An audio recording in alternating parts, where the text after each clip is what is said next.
אמר רב אחא בר יעקב, י"ג עמוד א'.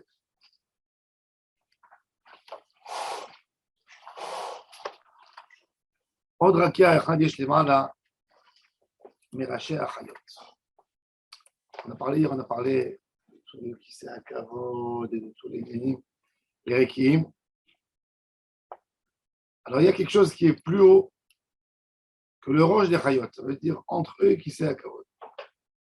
Dirtiv udmut al raché hachaya. On est dans la troisième ligne d'en haut. Ken hakera hanora. Ad kan yesh lecha reshut ledaver. Jusque là tu as le droit de parler.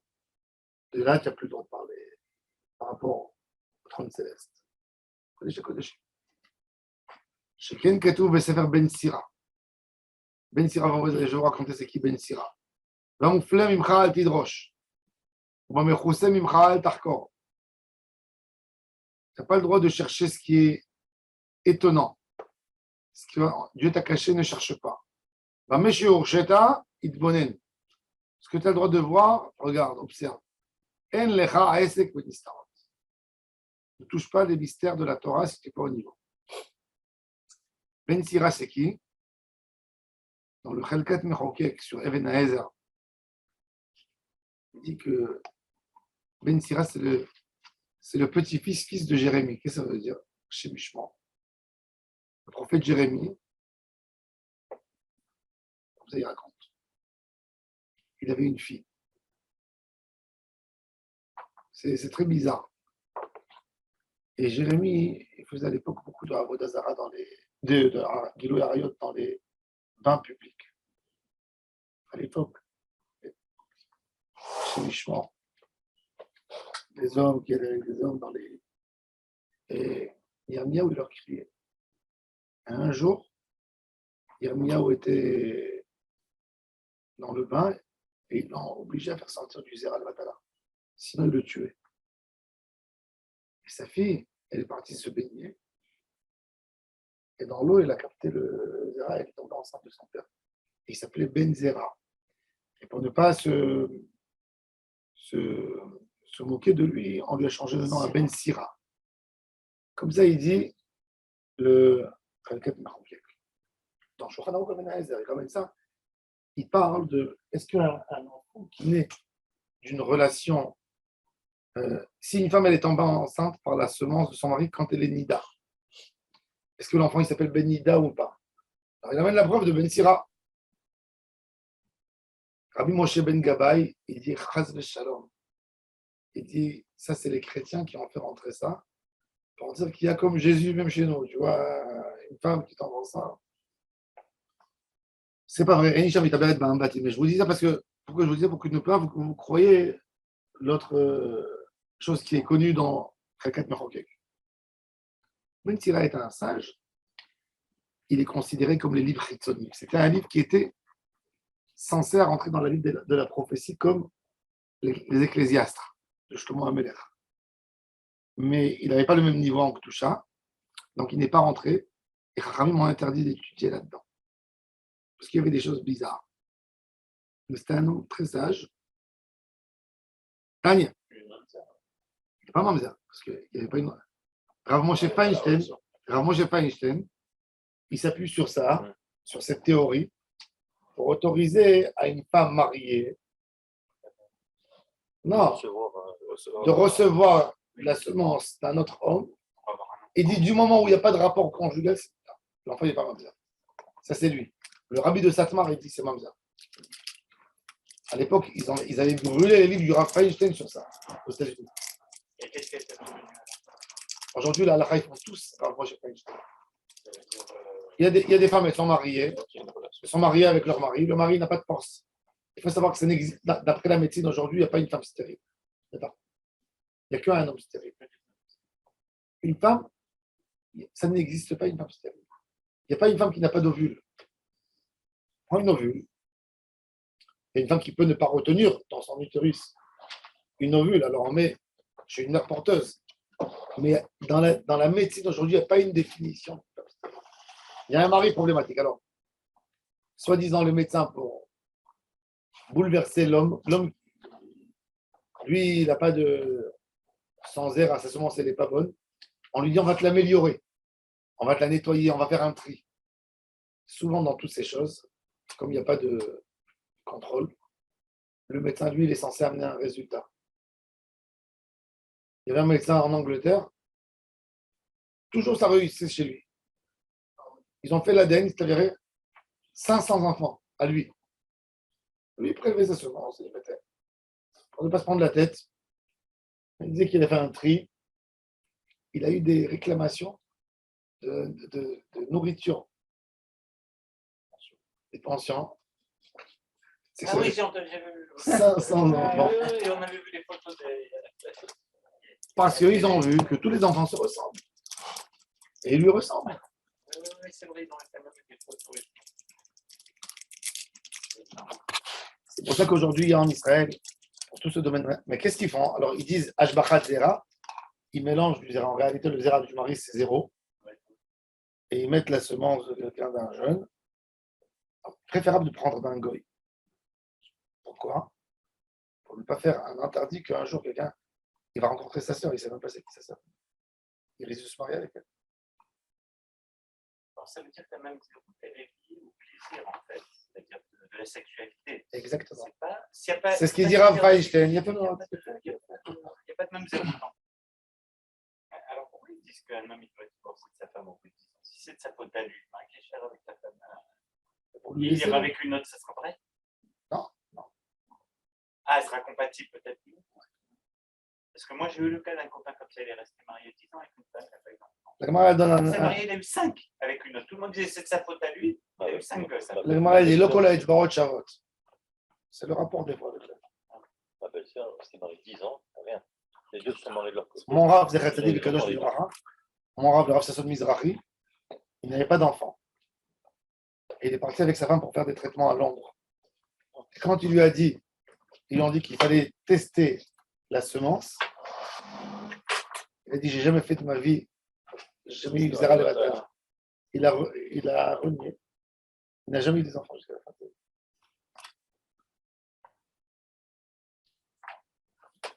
Bon. Tanya Amar Rabban Yochanan ben Zakkai. מה תשובה ישיבת בת קול לאותו רשע בשעה שאמר העלה על במותיו אדמה לעליון?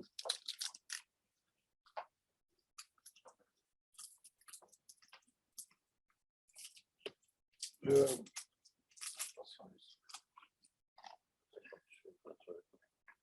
Nabucodonosor, il avait un rêve d'arriver au plus haut, de devenir un dieu.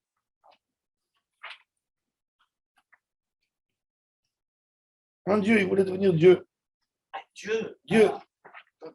Il avait fait, pour ça, il avait fait l'idole qu'il avait obligé tout le monde à se prosterner.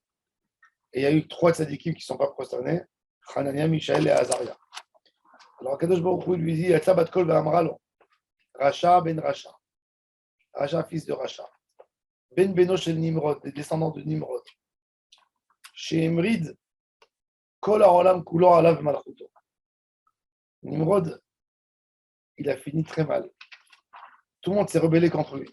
Lui, il a voulu les faire rebeller contre Hachem. Finalement, ils sont rebellés contre lui. כמה שנותיו של אדם? 70 שנה, שנאמר, ימי שנותינו בהם 70 שנה, ואם בגבורות 80 שנה. והיה לו מן הארץ עד לרקיע, מהלך 500 שנה. Tu veux marcher de la terre aux cieux, c'est 500 ans. au vieux של רקיע, מהלך 500 שנה. De la terre, et chaque épaisseur de chaque רקיע, c'est 500. וכן בין כל רקיע ורקיע. למעלה מהם חיות הקודש. רגלי החיות כנגד כולם. Rien que les pieds des Chayot à Kodesh, c'est comme tous les 7 cieux en distance. Car sous les Chayot, tu prends la cheville des Chayot, c'est plus grand que les pieds et Keneged tous les Olamot. Choqué à Chayot, Keneged Kulam. Ça veut dire que tu rajoutes tout, avec tout. Tout le total, c'est Keneged. Recouvert à Chayot, Keneged Kulam. Yarke à Chayot, Keneged Kulam. Gouf à Chayot, Keneged Kulam. Tzabaré à Chayot, Keneged Kulam. Raché à Chayot, Keneged Kulam. Carné à Chayot, Keneged Kulam. Les mains à la même, qui sait à Kavod. Raglé, qui sait à Kavod, qui n'est Kulam. Qui sait à Kavod, qui n'est Kulam. Melech, Vekayem Ravanissa, Shochen Alem, Vata, Amarta. Et les Bamotea, Vetmele, Elion, toi, tu veux monter en haut. Vous avez compris. Maintenant, vous avez compris c'est quoi une parole de Torah? C'est quoi la force? Tellement jusqu'au qui sait. Vous comprenez c'est quoi la force de Torah? Qu'est-ce qu'elle passe? Qu'est-ce qu'un mot de Torah, un Ménièche, Merabak, tu dis? Il monte en qui sait à Kavod tout de suite. C'est incroyable. Quand il a dit à Nabucodonosor, Ah, El Sheol Tourad, et dire qu'il était mort, tu finiras dans un trou froid, obscur.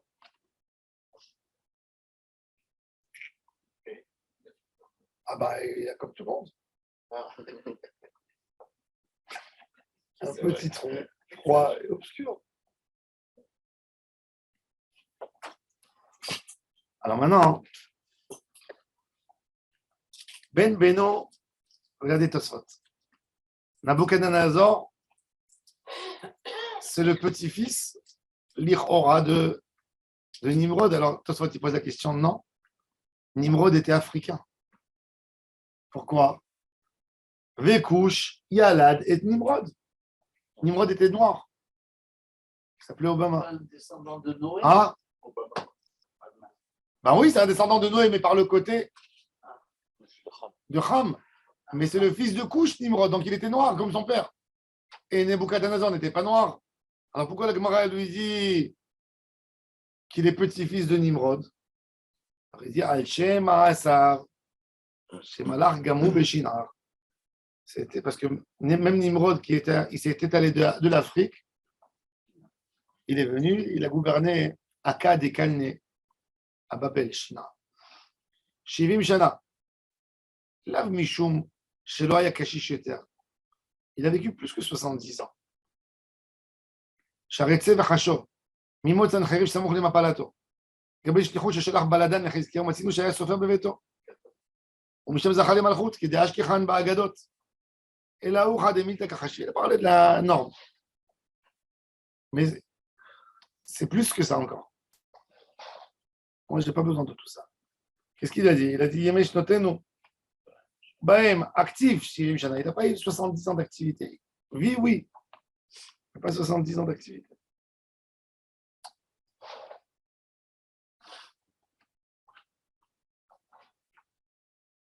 ורגלי החיות כנגד כולם. יש מגיעים בקדושתה שיסד הקליר. Le Kalir, c'est le poète des Ashkénazes. Il s'appelle Rabbi Elazar à Kalir. Il y a des qui disent que c'est le fils de Rabbi Shimon Bar Yochai. Il y a des qui disent que non, Kalir, il vivait en France. C'était un sage d'origine d'Israël. Et il était très critiqué par Ibn Ezra. Pourquoi? Parce qu'Ibn Ezra, il a dit sur le Kalir qu'il ne sait pas bien chanter, qu'il ne sait pas bien écrire la poésie. Vous voulez que je vous lise ce qu'il a dit Ibn Ezra sur le Kalir? Et vous allez apprendre comment il faut écrire de la poésie.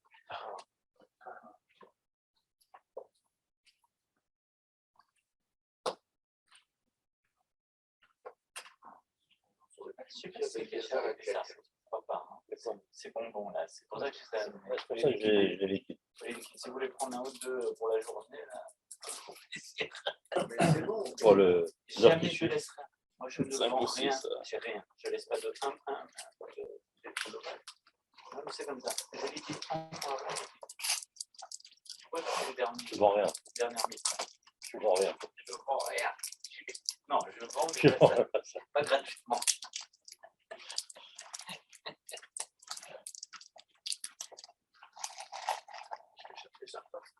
Je crois pas. Oui. Je vais faire les deux ça.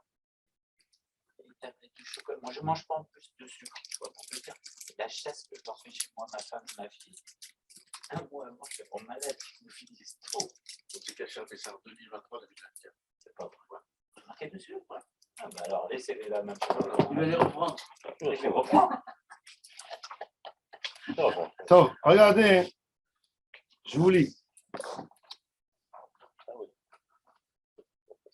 Al-Tevahel, regardez. Shlomo Melech, il dit, fais attention de ne pas faire sortir de ta bouche des paroles que tu n'as pas pensé là-dessus. Et ton cœur qui ne prend pas des conclusions trop rapides. Car Dieu est sur le ciel et toi, tu es sur la terre. Fais attention de celui qui te regarde. Pour cela, parle peu et pas beaucoup. Allez-y, et Bénézra. Regardez maintenant. Al-Tebael. Et dis attention, ne vais pas sortir de ta bouche des choses. Alors il dit Amar Avraham Amechaber. Avraham et Bénézra.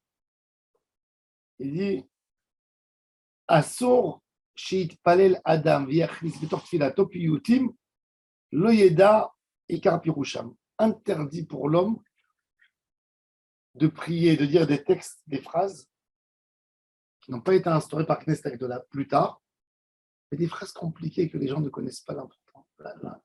Si déjà tu ajoute des choses que tu comprends. Et là, il tape sur le cadir.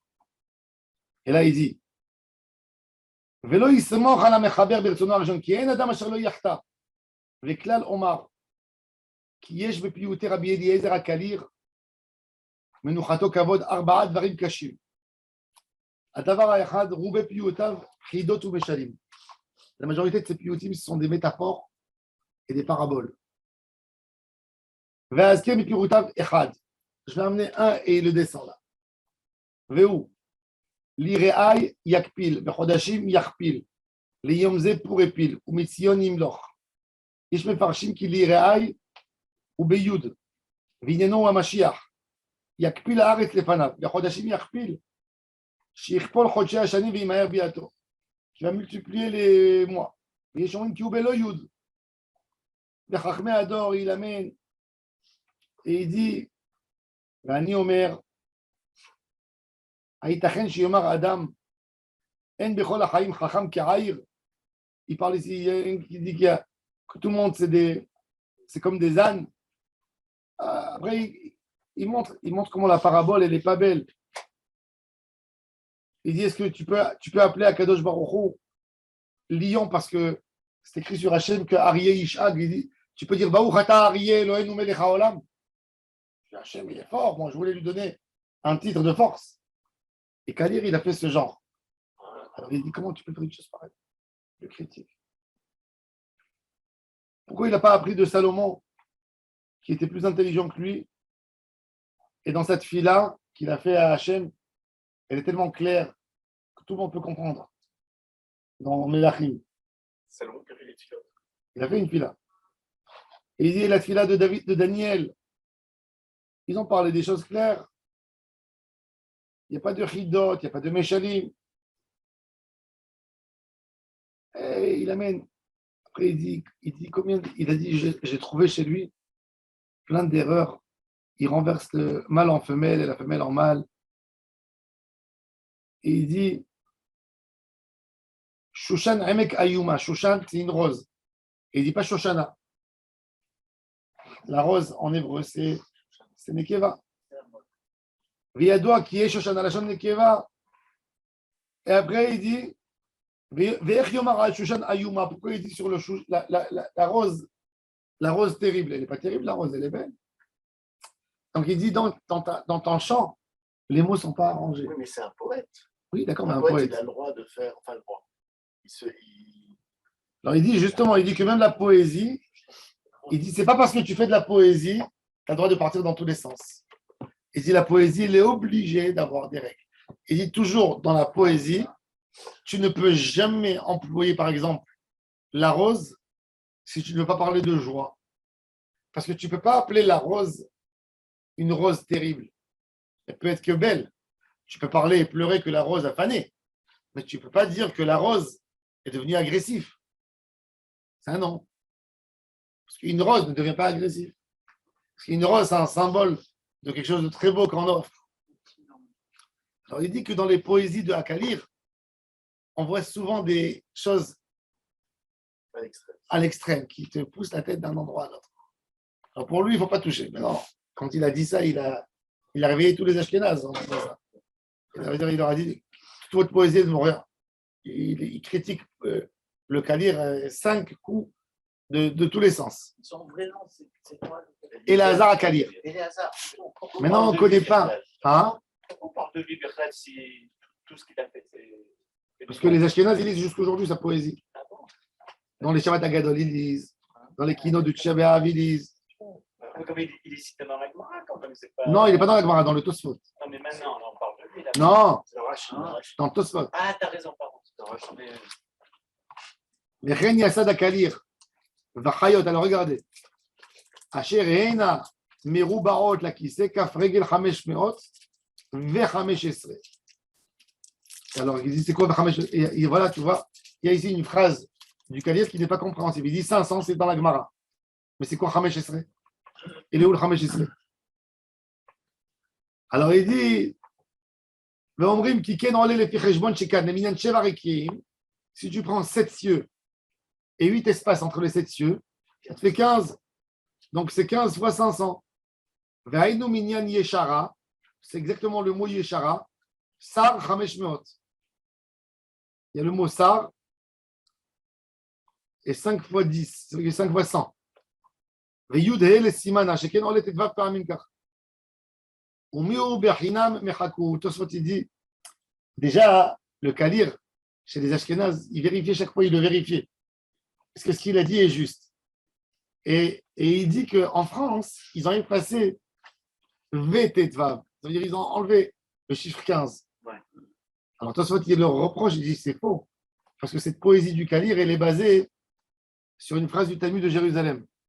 Amar Rabbi Levi me'eretz larakia, ma'alach 500 shana. Amar Rabbi Brecha ve Rabbi Chelbo b'shem Rabbi Bas Amoka, gadol mize, regel achad keminyan yeshara. Re kama gavoa me'olamo. Regarde à quel point il est haut du ciel. Mashma.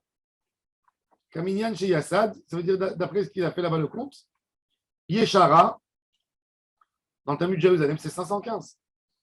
En Gimatria. Renaya Darko. Alors il dit Tosfot maintenant, regardez bien. Sur le Kalir. Il a abandonné notre Talmud, il a abandonné Shitat Talmud Yerushalmi. Chez où Ayatana? והוא היה רבי אלעזר ורבי שמעון דקריא עלה מכל אבקת רוכל, תנא, קרא, קרובץ ופייטן. קרובץ, les קרובץ, c'est les piyutim des Ashkénazes, ils appellent ça קרובץ. C'est un nom latin. פייט, פיוט. ובימיו מקדשים על פי ראייה, שמעולם לא יסד רק קרובץ מיום אחד. Il n'a jamais fait pour Yom Tov de Yom Tov. Ça veut dire, pour Tosfot, il ne vit pas en France. C'est un talent. On voit qu'il est dans tous les chiens. Il n'a jamais fait un chant sur le deuxième jour de Yom Tov. Bon. On ne sait pas, jusqu'aujourd'hui, c'est un mystère. C'est qui ce monsieur?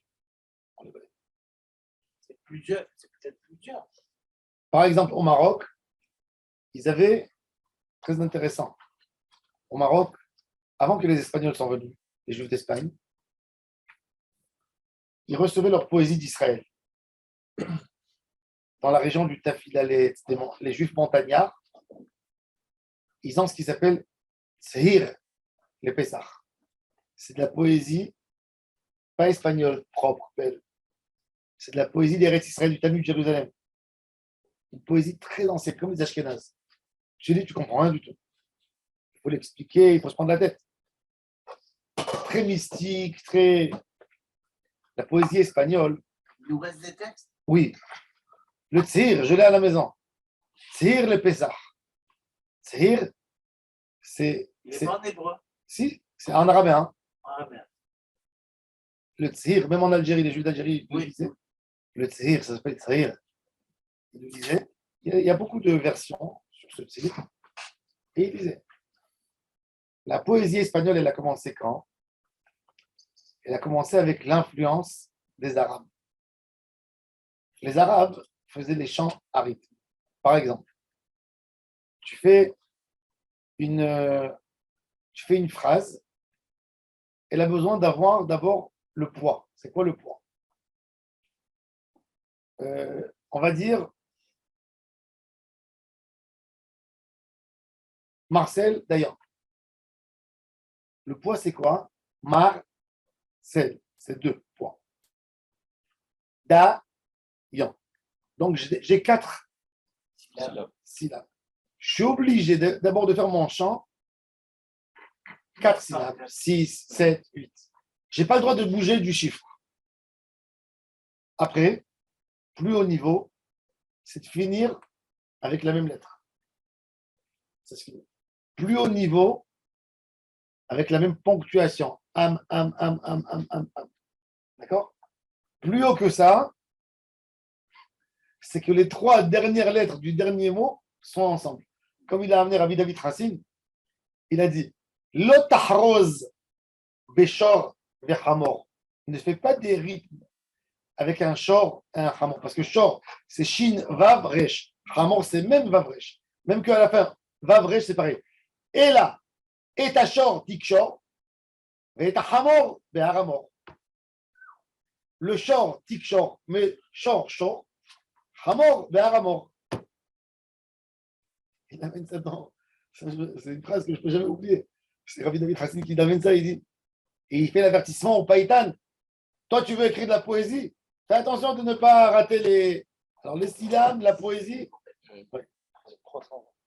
Pas 300, pourquoi? Septième génération. C'est le livre, moi je suis la 8. Huitième. C'est les livres que tu as fait. Ouais. Oui, 200 ans. 250. Mais t'as remonté, c'est de chez toi? Oui, direct. J'étais sur sa On tombe. est avec un sérieux. J'ai rien à voir. Il a été sur sa tombe Moi, je suis en bas. en Maroc. Oui, il a été sur sa tombe. Moi, je veux aller sur sa tombe pour poser le livre sur sa tombe et demander des choix pour un Israël.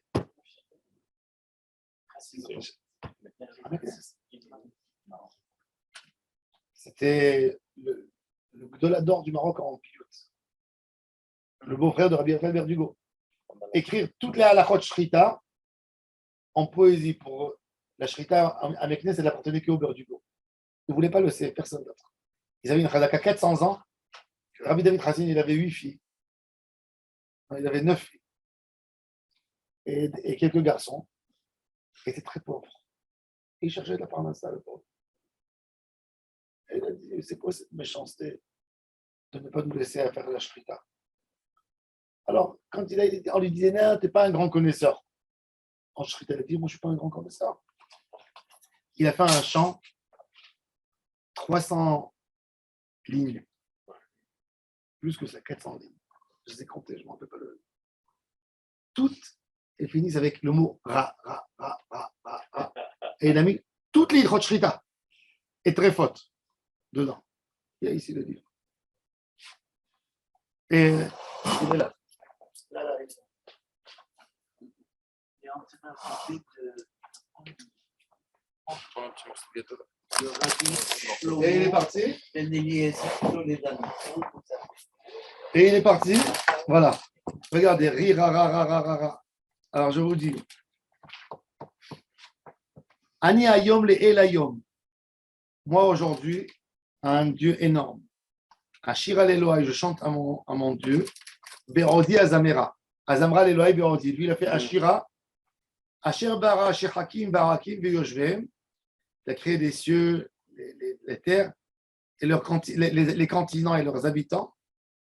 Be'amirot Asara, avec 10 paroles. Donc, c'est rara. Veotzi kol nefesh. Chaya lemina ve'evzil ben temea litro ra. Acharemo, après eux. Bara Adam Betsalmo. Et tout ça se finit aussi. Acharemo. Alors, A, Ha, Re, Mo. D'accord? On a 4. Ba, Ra, A, Dam, B, Salmo. Bon, mais c'est Acharemo, Salmo. D'accord? Il joue même dans les textes. Veitkino Mimeno, Binyan, Ezra. Une femme. Lifrot, Lirbot. Yitzavem, Shochen, Aravot. Bot, Aravot. La chevet Yetzara, Loto, Bera, A. Là, c'est déjà Bera, A. C'est pareil, c'est Ra. Vaishretsu, Vairbu, Vaipretsu, Benechleku. Les Shavuot, Asara. C'est quoi Shavuot, Asara? Ça, c'est une phrase que Shavuot, c'est Sheva. Asara, c'est 10. 7 fois 10, c'est les 70 qui sont arrivés en Égypte. Surnaala, le Dieu créateur. Baharlo le Nahala. Il a choisi les Israël Hema, Béné Agvira, les filles de Sarah, il n'y a pas de Agar. Ve'ahavam, l'irato et kirivam. Il les a aimés, il les a rapprochés à son. Ve'otiam, mais Eretz Achoura, il les a fait sortir d'un pays sale, l'Égypte. Ve'oivem, qui s'ayam alem, sous Sfero Chevo, ve'toch yam yaro yara. Ve'al Sinai, et l'Elohim Adonai, d'avar tziva, l'élève d'Orzu Torah. Et il continue. Alors il explique comment il a commencé, et il rentre dans les halachot shrita. Par exemple, shrita me'ula lechatchila ba'ov ba'behema ve'shet ve'gira, rov chad bilvad, kasher ba'ov di'a v'adihayute klila izeira, ברוב רובio, לא יצא מידי דופשו, לרב ברוב חלב, אווירה, רע. Tout la halachot. Toute la lachote avec Tout. la fin. Plus, tout ça. Tout. Il a fait tout ça, il a fait un coup de reste, et il a fait là. Il a fini ça. Il est parti à 5 heures du matin. Il s'est mis en bas de la maison De Berdugo. du chef des Shohati Berdugo. Et il commence à chanter. Ani, ayo, les ayo, ayo. Et le gars, et il entend comment il mentionne. Et ce il a dit, mais c'est un ange. Il croyait qu'il entendait un rêve, une poésie. Il était curieux. Et Rabbi David Hassin, par cœur, il mentionne tout ça au Mela, sous la fenêtre. Il est descendu, il a vu pleurer. Il a dit, j'ai pas de parnassa, viens avec nous dans l'abattoir. Il a mis l'animal, il a ouvert, il a dit, ça, c'est ça, c'est ça, c'est ça, c'est ça. Et il lui a donné, allez, tu peux égorger. Et il avait un peu plus de parnassa. À la fin, il fait un chant. Bon. Et il dit, c'est quoi? Il dit comme ça. Il dit, le grand poète, il peut faire. Il dit, il y a de la poésie qui s'appelle Dvarim Tzomchim, du nouveau. Tu as inventé quelque chose de beau. Il y a un poète qui a rassemblé d'autres personnes, des choses, et il dit, ça, c'est artificiel. Il dit, c'est comme une fleur. Il dit, tu as une belle fleur, une belle rose, et tu as une rose artificielle. Qu'est-ce que les gens préfèrent? Naturel. Il dit, la naturelle, c'est la rose que tu as fait sortir de ta pensée. Tu n'as pas copié de quelqu'un. Et il dit, moi, j'ai essayé de faire une rose pour que je m'en rende. Il explique, et il dit, c'est ce qu'il dit David Amelech, l'amnatser al shoshanim, les shoshanim, les roses. Et il dit, c'est quoi, sechel, etc. Après, il dit, il attrape Rabbi Yehuda Halevi sur plusieurs choses que dans sa poésie, il n'a pas été droit. Bon, et il explique les choses, comment il faut faire de la poésie. C'est pas de la rigolade, la poésie.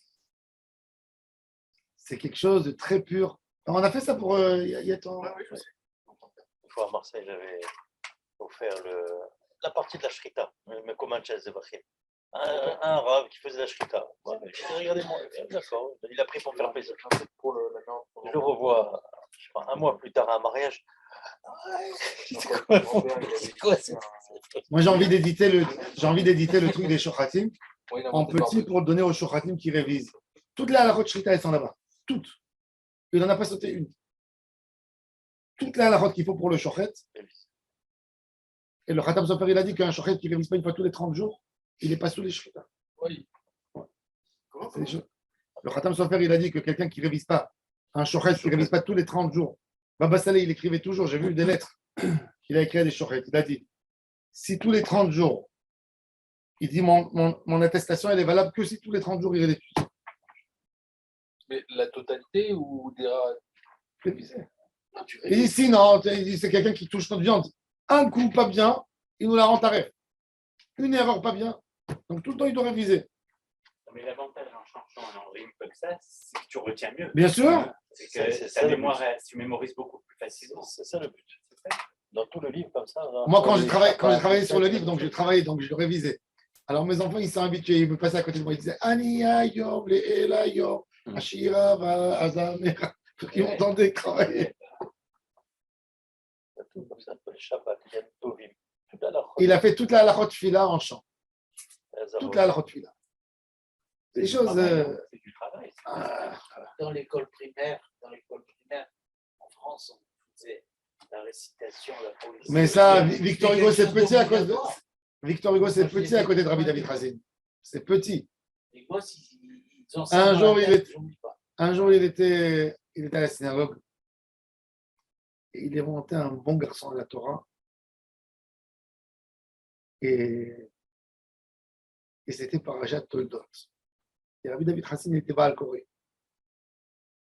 Il a fait monter le garçon que Rivka, elle dit à Yitzhak, si Yaakov va épouser une des filles de Benotret, la Malichaya, pourquoi j'ai besoin de vivre? Et donc, elle demande à Yitzhak l'autorisation d'envoyer son fils Yaakov chez son frère Lavan. Alors, il dit qu'Im Lokeach Isha Libni mi Benotret, la Malichayim. Quand le célibataire est demandé, il a dit Im Lokeach Isha Libni mi Benotret, au lieu de dire Chet. Il a dit ah, il faut dire Chet. Il a dit prends une de mes filles, il restera 8. Ça fera Chet.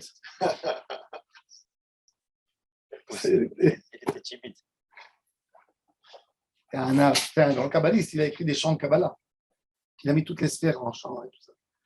C'était des Kedoshé Elion, c'est pas. À Meknes, les gens, ils allaient prier sur la tombe d'Arbi David Racine. Tu sais que ça veut dire d'étudier en tête à tête avec Rabbi Amram Ben Diwan. 8 ans. 8 ans avec Rabbi Amram. Rabbi Amram était à Meknes 8 ans. Il a étudié la Torah avec Rabbi David Racine. Et c'est pour ça que Rabbi David Racine, il a fait sur lui 3 poésies sur Rabbi Amram. Une, quand il est venu à Meknes, il lui a fait un chant quand il montait à la Torah. Rabbi David, il arrêtait tout le monde et il chantait un chant. L'Ichvod Rabbi Amram quand il monte à la Torah. Et tout le monde faisait, c'était comme une reshoot. Avant qu'il fait Baruch Hashem Mavorach, il lui a fait un chant et il l'introduisait, il montait à la Torah. Et 2 poésies terribles sur Rabbi Amram. Il y avait la guerre des Berbères au Maroc. Rabbi Amram s'est sauvé de Hebron, du Maroc. Il est resté avec les, il ne pouvait pas bouger. Les Berbères descendaient des montagnes, ils tuaient tous les voyageurs, tous ceux qui sortaient. C'était la guerre contre le roi. Et Rabbi Amram est resté à Meknes 8 ans.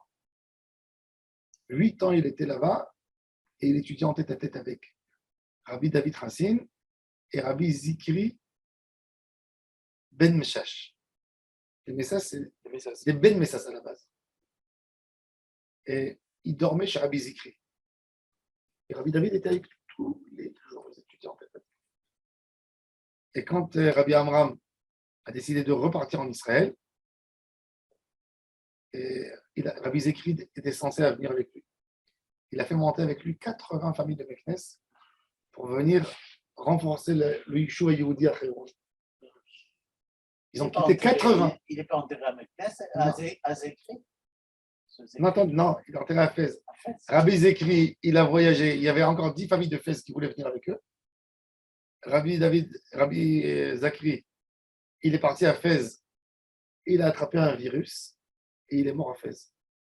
C'est quoi? C'est à 15 000 km de Meknes. Donc, ils ont fait Shiva. Et il devait aller. Rabbi Amram Ben Diwan, il est parti pour ramasser de l'argent qu'on lui devait pour Hébron à Wazan. Il est arrivé à Wazan, veille de Tisha B'Av, il a pris une pneumonie et il est mort à Wazan le 11 avril. C'était un coup très très dur pour ces familles qui étaient censées aller avec Rabbi Amram à Hébron. Il y a 30 familles qui se sont entêtées, qui sont venues. Et ils sont partis à Hébron. Et il y a les autres qui sont retournés. C'était connu Meknes comme un endroit où la Torah était florissante. Vadaï, Meknes, Marrakech à l'époque, c'est les grandes villes où il y a les yeshivot. À Meknes, à l'époque de Rabbi David Racine, il y avait 50 rabbins à Meknes. 50, tu sais que ça veut dire 50? Je les ai mentionnés ici. Tous. Combien d'habitants? 5 000 juifs. Ça veut dire, c'est énorme en Torah. Meknes, elle a produit en livres en 400 ans de Torah. En 400 ans de Torah, elle a produit 1000 livres juifs. Dans la Talmud, dans 1000 livres. C'est comme dire 1000 livres. Fès, elle a produit pareil. Marrakech, c'était tout en Agadir.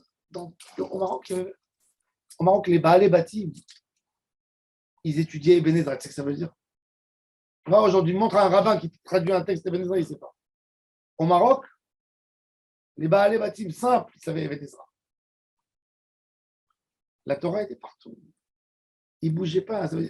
Quand un homme, les enfants, ils sortaient tôt au travail. Et quand ils voyaient qu'il y avait un enfant qui était fin d'esprit, il l'orientait à un Torah. Le père, la communauté, elle disait au père, tu dois payer. Et s'il n'avait pas, la communauté cotisait plusieurs personnes. Mais même ceux qui sortaient travailler, avant la bar mitzvah, ils connaissaient toute la ville par cœur. Tu sais comment ils étudiaient au Maroc? Avec l'Assa. Il y avait le bâton. Ils étaient là. Et le Rav, il faisait le tafsir de Rav Saadia Gaon. Par exemple, Bereshit. Il lui fait le Taham. Bereshit, 100 fois. Il commençait à 7h du matin, 5h du soir. Toute la journée que ça. Il révisait avec le commentaire en arabe du mot. Toute la Bible, avec les Tahamim. On avait un Baal Koré, Zichrono Livracha. Tu te rappelles de lui? Rabbi Yitzhak. C'était un juif montagnard. La région de Marrakech, il s'appelait Yitzhak Bouskila. Il y a plein de Bouskila au Maroc. Lui, il habitait à côté de Ashkelon. Il avait sa fille qui s'est mariée avec un Américain. Sa fille, c'était un professeur en. Non, pépinerie, pépinière, tout ça. Agronome. Et lui, il avait un moshav à côté de Ashkelon. Il faisait c'est un Marocain, tête dure comme ça, il faisait le kharchouf. Lui, il élevait le kharchouf. Kharchouf, c'est le. Comment on dit kharchouf en français? Kharchouf, ça a un goût d'avocat, d'artichaut, mais ça ressemble à du céleri. Ah non, c'est des blettes. Pas les blettes, c'est pas des blettes. Non, alors c'est quoi? Ah non. Les Cardes. Le cardon. Le cardon. Le cardon. Ils cherchent partout, là, les Tunisiens, ils s'en foutent de ça. Ah, mais les cardons, alors lui, à Ashkelon, très très bon le cardon. Ça va le vin. Parce qu'elle fait ça avec un tagine, ma mère. Non, Avec pas ça va la le viande, avec kharchouf, le kharchouf. la chouva. Mais lui, il avait 40. T'as jamais mangé Votre maman, elle n'a jamais fait impossible. Bah non, Tu as mangé sans le savoir. Avec la viande, Avec le jaune, avec la viande. Ouais, ouais, ouais. Avec la viande et le jaune. sûrement, mais c'est le nom. Ça le nom. rigole. Alors, eux, ils faisaient lui, il faisait le kharchouf. 40 hectares, il avait. Il m'amenait à la maison. 90 ans, il venait. Avec les sacs comme ça, il les posait comme ça. Un homme fort, tu vois, comme ça, en métal. Lui, tu le veux monter à la Torah, n'importe où. N'importe où. Jamais de préparation. Il sait lire. Il te saute pas un Zakef Katon. Il te saute pas un Ravia. Il te saute pas un chauffard en l'air. Rien du tout. Un jour, je lui dis, comment tu connais tout ça? Sans préparation. Où tu veux. Mais Gilad Esther, elle a bu tout. Il m'a dit, tu sais combien de fois j'ai répété? Il m'a dit, j'ai répété depuis l'âge de 3 ans. Il m'a dit, depuis l'âge de 3 ans, j'étais assis sur un banc. Il m'a dit, jusqu'à 13 ans. Il m'a dit, j'ai dû répéter 1000 fois. Il m'a dit, je le connais mieux que le Sidon. Il m'a dit, si je le redisais derrière le prof, sans faire le ravia, je prenais un coup. Il m'a dit, toute la Torah, toute la Bible, il connaissait. Toute la Bible par cœur. Il m'a dit, mais c'est pas que moi. Il m'a dit, tous. Il m'a dit, toute ma classe. Toute ma classe. Et il m'a dit, celui que le Rav, il voyait, qui était fin, qui posait des questions et tout ça, on l'envoyait à la yeshiva. Il allait à Meknes, à Marrakech. Et il y avait là-bas des yeshivas. Les yeshivas, c'était misérable. Rabbi Baruch Toledano. Il n'y avait pas d'organisation. Alors, il y avait le Rav. Il y avait son grand-père, son arrière-grand-père, qui était Rav. On lui amenait des élèves. Il prenait un petit sou par la communauté. Mais les élèves, comment? Il venait, le Rav du village, il venait dans la grande ville. Il allait chez le rabbin, il dit, regarde cet enfant quand même. Il est merveilleux. Et il pleurait pour lui. On veut qu'il tienne. On va envoyer un peu d'argent. On va essayer. Le père de l'enfant, alors il mettait l'enfant à loger chez une famille qui le prenait. Il disait, tu as 10 enfants. Ta femme, elle cuisine. Quelle cuisine pour encore un? Et il dormait chez elle. Il était comme un de la famille. 5, 6 ans, il restait comme ça. Il ne rentrait pas à la maison. Mon père, à la fin, comme ça. il a fait le Talmud Torah aussi. Et les familles de la montagne, ils envoyaient de temps en temps des sacs de raisins secs, des trucs pour donner à la famille. Et l'enfant, il étudiait la Torah comme ça. Et là, il est rentré à la yeshiva à 12 ans. 18 ans, il se marie. Et après, il devient rave, il retourne dans son village ou dans son... C'était comme ça. C'était comme ça à l'époque. Et les gens, ils vivaient en toute misère. Aussi, un peu comme ça. Hein? Mon père. Oui. Dans ta filalette, là-bas, t'as goûté. Oui. C'était que comme ça. Mais c'était tous des... Mais même les vendeurs, Mais ils étaient pas malheureux, j'ai l'impression. pas du tout malheureux. Hier, il y a quelqu'un qui est venu, je lui ai montré le Kitzur Shulchan Aruch en arabe de mon grand-père, Mincha Beloula. Tu sais que ça veut dire, il a tellement étudié dedans. Mon grand-père était commerçant de sucre et tout ça. Il prenait les sacs de sucre, il coupait comme ça le papier, quand il y avait un papier propre, il mettait de la farine et il collait comme ça les pages. Je vais vous amener le livre, vous allez voir, c'est incroyable. Le livre, il est avec sucre, les sociétés françaises de sucre. Et dans le livre, tu vois les trucs comme ça, et collait toutes les pages, tellement il étudiait dedans. Et il connaissait tous les psukim, tout par cœur. Je suis rapistolet. Mon père il m'a dit un jour qu'il a amené mon grand-père à la synagogue. Il m'a dit c'était qui pour. Et il n'a pas trouvé de sidour pour lui amener Marzor. Mon grand-père lui a dit c'est pas grave, je la connais par cœur. Ça veut dire, ils étaient tellement ils baignaient dans la Torah. C'est ce qu'il m'a dit. Et mon grand-père c'était un commerçant. Mon père, c'est ce qu'il m'a dit. Il était au Talmud Torah jusqu'à Regardez l'âge de 11 ans. pas. Par cœur, c'est bon, ça défilé. J'ai un oncle qui vient prier chez nous. Mon oncle Raymond qui vient prier. Il a 85 ans. Juste un génie. Quand les Français, ma grand-mère était très française dans son. Elle lisait Victor Hugo, etc. Et mon grand-père, il était très religieux, très très religieux. Et mon arrière-grand-père, il a voulu mon grand-père parce qu'il était très religieux. Même que sa fille était très moderne, il a tout fait. Mon grand-père était riche. Alors, elle a voulu de lui, mais il y avait beaucoup de conflits, tu vois, sur ça, sur ce point de vue. Qu'est-ce qu'il a fait, mon grand-père, quand il a eu le premier, il a dit, comme il s'appelait Amram, sur le nom de Rabbi Amram Medivan, il a dit à ma grand-mère, tu veux profaner le nom de Rabbi Amram? Alors, ma grand-mère était très, très mahamina, très pieuse, avec tout ce qu'elle était moderne. Elle lui pleurait tout le temps. Il ne connaît pas les maths, et il suffit de la Gemara pour lui. Il a mis en Heider à 10 ans. Mon oncle pouvait lui demander. Demandez-lui Gemara, Baba Metzia, Baba Kama, Baba Matra, il les connaît tous, mot à mot. Tu sais que ça veut dire, mon grand-père, il est parti, il a dit à ma grand-mère, il a amené la moitié du chasse, il a dit, tant qu'il ne connaît pas tout ça, il ne quitte pas le Talmud Torah. Et les Marocains de l'époque, tu sais, le frère de ma grand-mère, il est venu. Le frère de ma grand-mère, il est venu. Mon oncle, il avait 10 ans et il s'habillait en djellaba. Parce qu'il était avec les vieux, tu vois, au Beth Midrash. Donc, un enfant de 10 ans en 1930 au Maroc, à Safi, que tout est moderne, il rentre à la maison pour récupérer son goûter. Il était avec la djellaba, la coupe des cheveux marocaine. Il faisait les cheveux comme ça devant et derrière, tout rasé comme ça, il avait les cheveux comme ça. Avec la grande qui passe sur la tête. Il rentrait le frère de ma grand-mère, il dit à ma grand-mère, c'est quoi ce musulman intégriste qui est ici? Elle lui dit, ah oui, c'est mon mari qui il m'impose. Mon mari vient ici. Il a pris chez le coiffeur, il dit, coiffeur à l'européenne. Quand il lui a mis une journée, viens à l'école. Maintenant, lui, il fait que de la Gemara, il connaît que l'arabe, français de la maison un peu, de sa mère, et que la Torah. Il en mit, il avait 10 ans. Il connaissait tout, Babaka, ma Baba Metzia. Et ma grand-mère, quand mon grand-père il est venu à la maison, il lui a fait la guerre. Il lui a dit, notre fils, il ne sera pas commerçant comme toi. Notre fils, il sera instruit. Je ne veux plus de commerçant. Elle lui a dit, j'en ai un, je n'ai pas besoin de deux. Comme ça, mon grand-père, il n'a rien pu faire. Ma grand-mère, son frère, il était derrière pour l'encourager. Ne laisse pas ton mari rendre tes enfants des. Tu vois. C'était la guerre. C'était une guerre de culture à l'époque. Et il a pris. Il est rentré à 10 ans, il est mis au CP. À 14 ans, il a fini son bac. 14 ans et demi, il était reconnu au Maroc comme un génie. Il a été recruté à Casablanca dans une banque française. Mon père me raconte que quand mon oncle il avait 16 ans, il avait le chauffeur qui le ramenait de Casablanca à Safi. Il avait son chauffeur. Il était toute la semaine à Casa. Shabbat, il venait à la maison. Donc, dormir chez ses parents.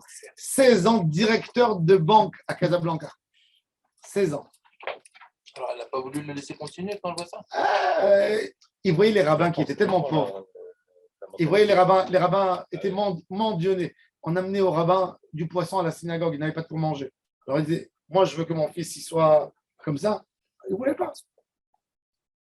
Et il a fini à la banque et tout. Ouais, il a fini avec les travaillistes en Israël. Il était responsable de Bagir. Bagir, je ne sais pas si vous avez pas connu. Il y avait Srigé, Ouman et Bagir. C'était les travaillistes en Israël. Tout appartenait à l'époque au Mifleg et Avoda, au Kibbutzim.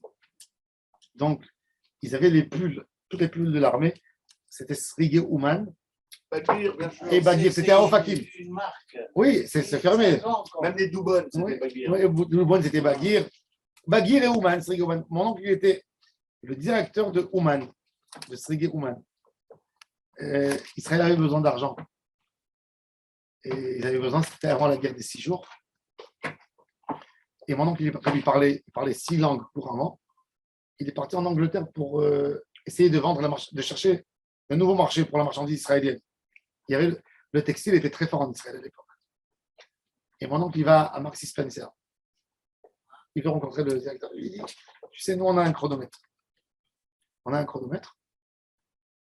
Et on met, parce que les Anglais, ils reçoivent leur paye tous les vendredis. En Angleterre, tu payes toutes les semaines. Même là, tu payes la location de la maison toutes les semaines, tu payes toutes les.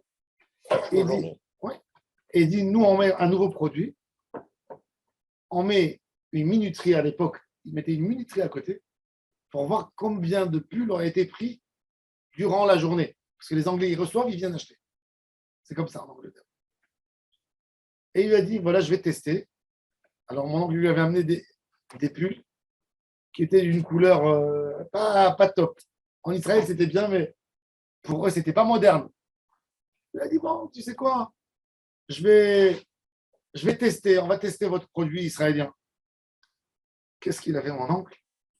Il savait qu'il y avait un groupe d'Israéliens qui étudiait à Londres. Il est parti chez eux, il leur a dit, vous êtes obligés de soutenir l'État d'Israël. Vous rentrez à Maxi Spencer.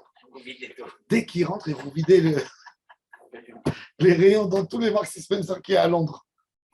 Donc, ils étaient tous mobilisés, tu vois. Et il leur a donné de l'argent pour acheter les pulls. Il leur a donné de quoi acheter. Il a mis là-bas 100 pulls, il leur a donné. Les 100 pulls étaient épuisés après un quart d'heure. Il a été appelé en panique par Maxi Spencer. Ils lui ont pris 1,5 million de pulls. Il m'a dit, j'ai fait travailler Bagir pendant 3 mois. J'ai amené la part de ça pour. Ça veut dire, il était très malin, tu vois. Et il a poussé l'usine. À son époque, c'était. Voilà. Et bon, il est là maintenant. Mais pour vous dire comment ils étaient l'homme des Torah au Maroc, comment la Torah était faite. Malheureusement, les Français, ils ont tout détruit. L'Alliance. C'est pour ça que les gens, ils en veulent l'Alliance. Sur ce qu'elle a fait. L'Alliance, ils écrivaient Shabbat dans les écoles. Ah ouais. Pas au début. Pas au début, en faire mesure. À Meknes, les enfants des plus grands rabbinim, ils allaient à l'école Shabbat. C'est Elitem Stedi, René Bacha qui m'a raconté. Mon père aussi m'a raconté. Au début, ils ont pris du Talmud Torah. Les écoles françaises. On va étudier tous les jours. Tous les lycées Lyoté, tout ça qu'il y avait à Chaque Casablanca. jour, chaque année, C'était plein de juifs. jusqu'à garder qu'une heure optionnelle par semaine et après le Shabbat. Non, mais ils ont fait pareil en Tunisie, machin. Ils se sont... La seule ville qui a été épargnée en Afrique du Sud, du Nord, c'est Djerba. Pourquoi? Ils sont venus à Djerba et Rabbi Khelfon, il était en train de plier ses tefilines. Quand ils sont rentrés parler avec lui, les tefilines lui sont tombés de la main. Et si mes tefilines sont tombées, ça veut dire que c'est des tmeim, c'est des gens impurs. Il a dit, je ne sais pas, il essayait de lui convaincre, on veut aider les... Je ne sais pas, mais mon cœur me dit non. Et après, ils ont vu les dégâts à Tunis, comment tout le monde a tout lâché. Alors, Tunis, Algérie, ils ont tout détruit. il y a une histoire, il y a un livre qui s'appelle Les Perles de Djerba, où justement ils racontent comment ils sont venus. Alors, ils sont venus juste avant la guerre. Non, bien avant. Moi, j'ai entendu ces témoignages. Ce que je te dis, moi, c'est des choses que j'ai entendues de Rabbi Bouguid, des choses, l'élève de Rabbi Khelfon. C'est des choses très anciennes. Le Rav de Tunis, il s'appelait Rabbi Abraham Agege, l'arrière-grand-père de Gilles Agege. Lui, il a donné la lettre de recommandation pour ouvrir l'Alliance israélienne. À la fin de sa vie, il priait à Hachem que Hachem lui paralyse ses mains qui ont signé sur cette lettre. Il a dit Ayat Shechatmat Ikatetz, pourvu qu'elle se coupe. Quand il a vu. L'école, elle a commencé 5 ans après, il y avait des rigoulés Shabbat de partout. Tous les enfants, tout. Tunis, elle est partie en cacahuète en une histoire de 20 ans, ils ont rendu toute la ville non religieuse. Les enfants qui ont influencé les parents. Bon, aussi avec les femmes. Ils donnaient aux enfants, comme cadeau, un bon comportement dans la semaine. Cadeau, va au cinéma Shabbat. Un ticket de cinéma, t'as compris? C'était très vicieux. Très vicieux.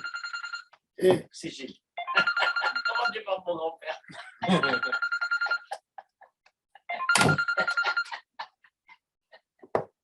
voilà donc, Hachem Ya'azeh Baruch Adonai l'olam.